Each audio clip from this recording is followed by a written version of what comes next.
आज का अपना टॉपिक है खूनी रविवार। खूनी रविवार कहाँ हुआ था? तो रूस में हुआ था। कहाँ हुआ था? रूस में। रूस में हुआ था। कब हुआ था? 1905। 1905। एक्चुअल डेट दो तरह के आपको सामने को देखने को मिलती है। एक मिलता है 22 जनवरी, कहीं पे आप देखिएगा लिखा होगा खूनी रविवार 22 जनवरी को हुआ था, और कहीं पे लिखा होगा खूनी रविवार 9 जनवरी को हुआ था। 9 जनवरी। तो देखिए ये दोनों के पीछे का कारण है कि पहले जो रूस में जो कैलेंडर चलता था वो चलता था जूलियन कैलेंडर। Julian calendar. अब जो वहां पे चलता है वो ग्रेगोरियन कैलेंडर चलता है। ग्रेगोरियन यानी हम लोगों के अनुसार, यानी अगर हम लोगों का अगर आज 1 फरवरी हुआ, 1 फरवरी, तो वहां 13-14 दिन आगे होगा, यानी वहां पे आपका 14-15 फरवरी हो जाएगा। यानी ये आगे चलते हैं। अब जितना दिन आगे चले, यानी आज 1 फरवरी है तो ये लोग आगे चलेंगे, 1 फरवरी से आगे चलते हैं। तो यही कारण हुआ कि कहीं कहीं पे आपको देखने को मिलेगा 22 जनवरी और कहीं कहीं देखने को मिलेगा 9 जनवरी खूनी रविवार।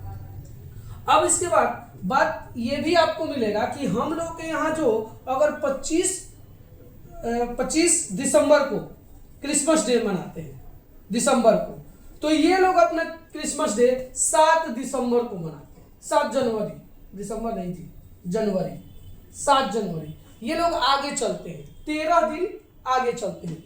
तो यही कारण है कि खूनी रविवार का कोई डेट 22 जनवरी को हो जाता है, कोई डेट बोलते हैं 9 जनवरी को। खैर आगे एग्जाम में आएगा, आप 22 जनवरी को लिखिएगा क्योंकि यही अपना कैलेंडर के अनुसार चलता है।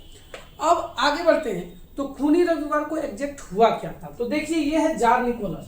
उस समय रूस का एक राजा था, रूस का राजा जिसका नाम था जार निकोलस द्वितीय लगाते यानी सेकेंड।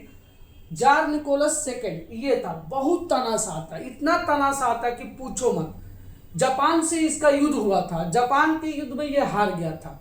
हारने के बावजूद भी ये अपनी हार स्वीकार नहीं कर रहा था, और गरीबी है कि नहीं ये मानता भी नहीं था कि हमारे यहाँ गरीबी है। किसानों पर, मजदूरों पर, सब पर टैक्सेस बहुत ज़्यादा लगा दिया था इसने। इतना टैक्सेस कि आम जनता को पे करना बड़ा मुश्किल हो गया था।